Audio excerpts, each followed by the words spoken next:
வணக்கம் மக்களே. பாகிஸ்தான் போட்ட மட்டமான திட்டத்தை இப்போ உலக நாடுகள் எல்லாமே பார்த்து அசிங்கப்படுத்தி விமர்சனம் பண்ணிட்டு இருக்காங்க. அத பத்தி தான் இந்த வீடியோல பார்க்க போறோம். இந்தியா, பாகிஸ்தான், ஆஸ்திரேலியா உள்ளிட்ட 8 அணிகள் பங்கேற்கக்கூடிய 9வது சாம்பியன்ஸ் டிராபி கிரிக்கெட் போட்டி கடந்த 19ஆம் தேதி கோலாகலமா தொடங்கிடுச்சு.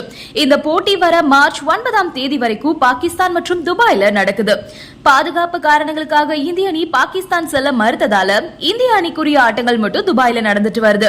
1996 உலகக்கோப்பை கிரிக்கெட்டுக்கு அப்புறமா பாகிஸ்தான் முதல் முறையா ஐசிசி நிகழ்வை நடத்துறதுனால இந்த போட்டி மிகவும் எதிர்பார்ப்பை ஏற்படுத்தி இருந்துச்சு. சர்வதேச கிரிக்கெட் கவுன்சில் சார்பில் மினி உலகக்கோப்பை அப்படின்னு அழைக்கப்படக்கூடிய சாம்பியன்ஸ் டிராபி கிரிக்கெட் போட்டி 1998ஆம் ஆண்டு அறிமுகமானுச்சு. 2017ஆம் ஆண்டுக்கு அப்புறமா பல்வேறு காரணங்களுக்காக நிறுத்தப்பட்டுச்சு. இந்த நிலையில 8 ஆண்டு இடைவெளிக்கு அப்புறமா இந்த போட்டி இப்போ நடந்துட்டு வருது. சாம்பியன்ஸ் டிராபி கிரிக்கெட் போட்டிக்கான மொத்த பரிசு தொகை 60 கோடி. சாம்பியன்ஸ் டிராபில ஒவ்வொரு ஆட்டமும் ரொம்பவே முக்கியமானது. ஒண்ணுல தோத்தாலுமே அரையிறுதி வாய்ப்பு கேள்விக்குறியாயிடும் அப்படின்றதுனால ஒவ்வொரு அணியுமே நீயா நானா அப்படின்னு போட்டி போட்டு விளையாடிட்டு வராங்க. 19ஆம் தேதி கராச்சியில நடந்த தொடக்க ஆட்டத்திலேயே நடப்பு சாம்பியனான பாகிஸ்தான் அணி நியூசிலாந்து கிட்ட படு மோசமா தோத்தாங்க. அதோட 9வது லீக் ஆட்டத்துல பாகிஸ்தான் வங்கதேசம் அணிகள் மோத இருந்த நிலையில மழை காரணமா போட்டி நிறுத்தப்பட்டுச்சு. தன்னோட முதல் 2 ஆட்டங்கள்ல நியூசிலாந்து இந்தியா கிட்ட அடுத்தடுத்து தோல்வியை தழுவின பாகிஸ்தானும் இந்தியா நியூசிலாந்து அணிகள் கிட்ட தோற்ற வங்கதேச அணியும் அரையிறுதி வாய்ப்பை இழந்துவிட்ட நிலையிலும் கூட ஆறுதல் வெற்றிக்காக 2 அணிகளும் சந்திக்க இருந்த நிலையில ஆட்டம் தொடங்குறதுக்கு முன்னாடி மழை புகுந்து விளையாடிருச்சு.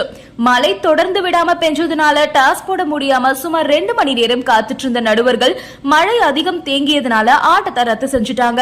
இதனால 29 ஆண்டுகளுக்கு அப்புறம் ஐசிசி போட்டியை நடத்துற வாய்ப்பு பெற்ற பாகிஸ்தான் அணி ஒரு வெற்றியை கூட பதிவு செய்ய முடியாம பரிதாபமா போட்டியை விட்டு வெளியேறி போனாங்க.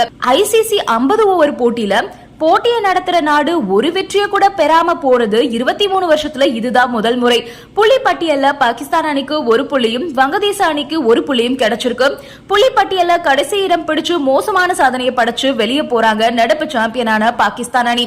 இப்போ இதுல பாகிஸ்தான் என்ன திட்டம் போட்டாங்க அப்படின்னா, பங்களாதேஷ் மற்றும் பாகிஸ்தான் 2 அணிகளுக்கு இடையே போட்டி நடக்க இருந்த மைதானத்துல மழை வரும் அப்படின்னு 2 நாளைக்கு முன்னாடியே தெரியும். அப்படி இருந்துமே போட்டி நடக்காட்டியும் பரவாயில்லன்னு அங்கேயேதான் போட்டியை நடத்தினாங்க பாகிஸ்தான்.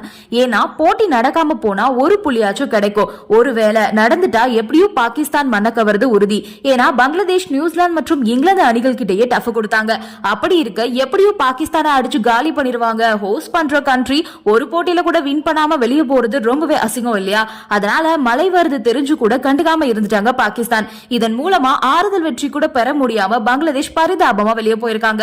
இந்த போட்டி மட்டும் நடந்திருந்தா கண்டிப்பா பங்களாதேஷ் தான் வின் பண்ணிருப்பாங்க. இதனால எல்லாமே தெரிஞ்சு சும்மா இருந்த பாகிஸ்தானை எல்லாரும் விமர்சனம் பண்ணிட்டு இருக்காங்க. நன்றி, வணக்கம்.